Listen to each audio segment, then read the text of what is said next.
Resmi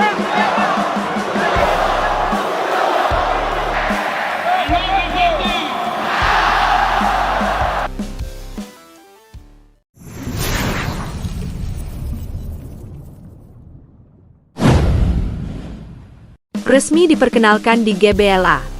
Alasan tersembunyi Persib rekrut Layvin Kurzawa, bukan untuk branding, tapi demi misi tempur di babak 16 besar ACL 2.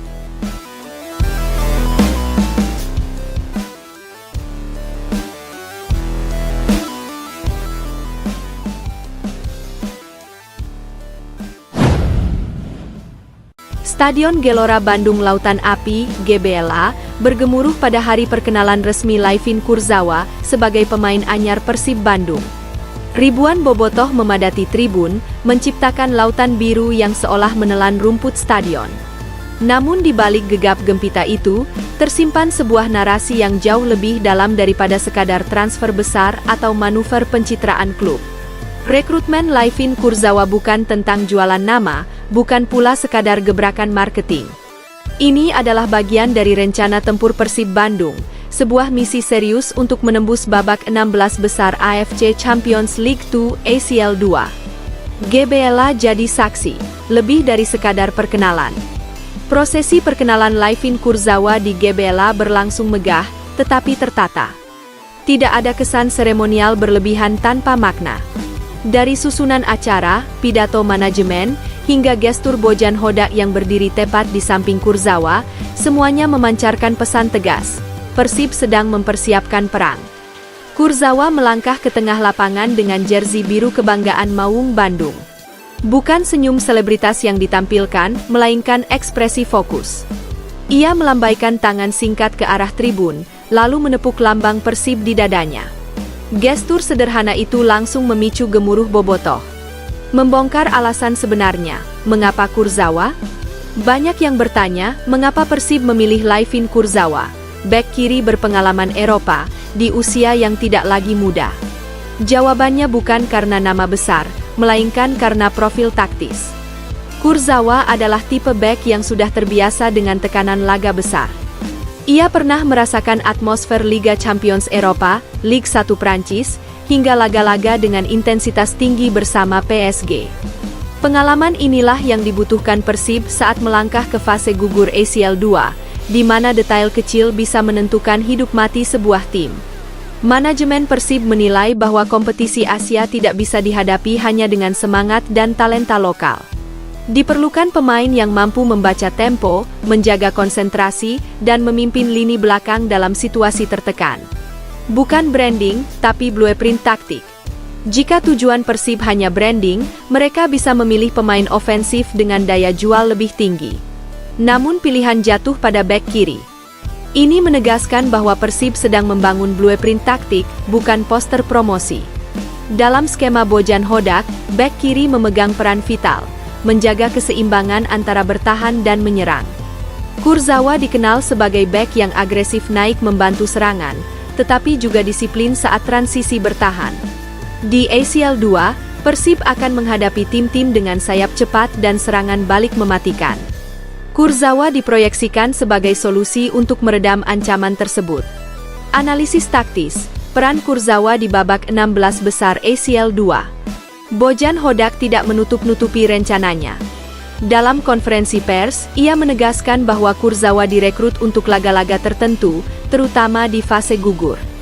Kurzawa akan menjadi penjaga sisi kiri dari serangan sayap lawan, pemutus alur crossing berbahaya, pemain berpengalaman yang mengatur garis pertahanan, opsi build-up dari belakang.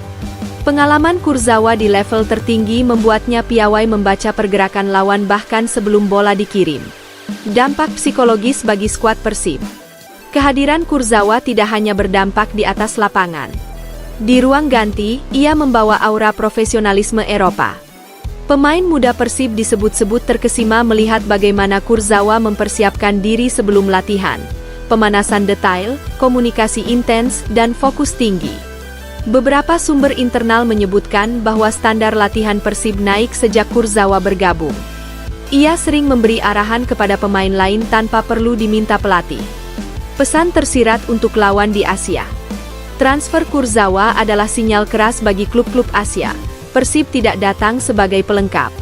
Maung Bandung siap bertarung. Klub-klub dari Asia Timur dan Timur Tengah mulai menaruh perhatian lebih pada Persib. Media asing menyoroti langkah berani klub Indonesia yang mulai mengedepankan kesiapan taktis, bukan sekadar kejutan sesaat. Reaksi Bobotoh, dari skeptis ke optimistis. Awalnya, sebagian bobotoh mempertanyakan urgensi mendatangkan Kurzawa.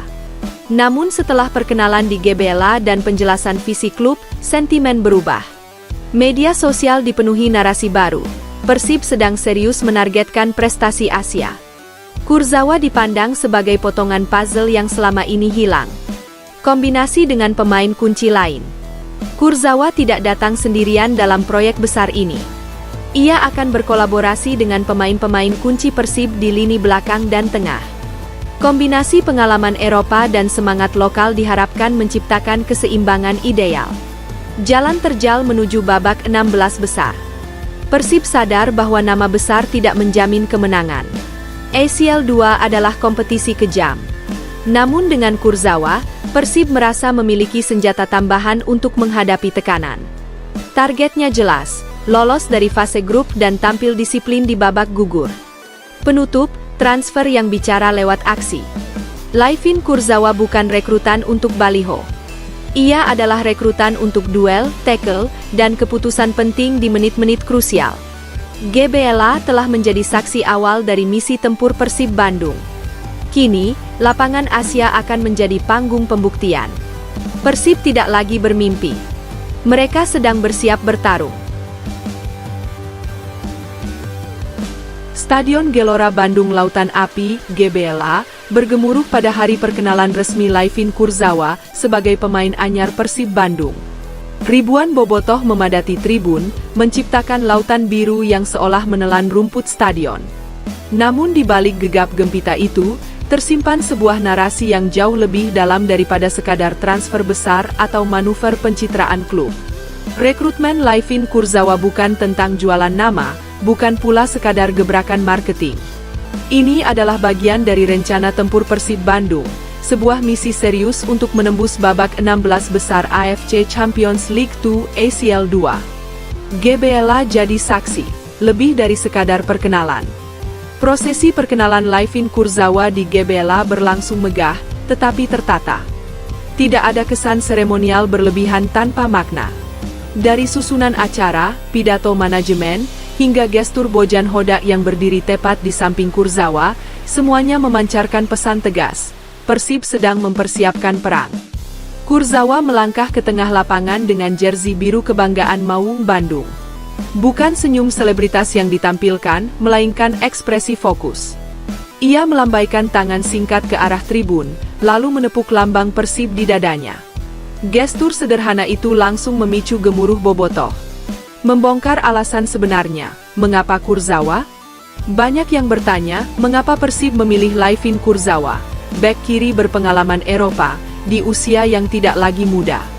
Jawabannya bukan karena nama besar, melainkan karena profil taktis. Kurzawa adalah tipe bek yang sudah terbiasa dengan tekanan laga besar. Ia pernah merasakan atmosfer Liga Champions Eropa, Ligue 1 Prancis, hingga laga-laga dengan intensitas tinggi bersama PSG. Pengalaman inilah yang dibutuhkan Persib saat melangkah ke fase gugur ACL 2, di mana detail kecil bisa menentukan hidup mati sebuah tim. Manajemen Persib menilai bahwa kompetisi Asia tidak bisa dihadapi hanya dengan semangat dan talenta lokal. Diperlukan pemain yang mampu membaca tempo, menjaga konsentrasi, dan memimpin lini belakang dalam situasi tertekan. Bukan branding, tapi blueprint taktik. Jika tujuan Persib hanya branding, mereka bisa memilih pemain ofensif dengan daya jual lebih tinggi. Namun pilihan jatuh pada bek kiri. Ini menegaskan bahwa Persib sedang membangun blueprint taktik, bukan poster promosi. Dalam skema Bojan Hodak, bek kiri memegang peran vital, menjaga keseimbangan antara bertahan dan menyerang. Kurzawa dikenal sebagai bek yang agresif naik membantu serangan, tetapi juga disiplin saat transisi bertahan. Di ACL 2, Persib akan menghadapi tim-tim dengan sayap cepat dan serangan balik mematikan. Kurzawa diproyeksikan sebagai solusi untuk meredam ancaman tersebut.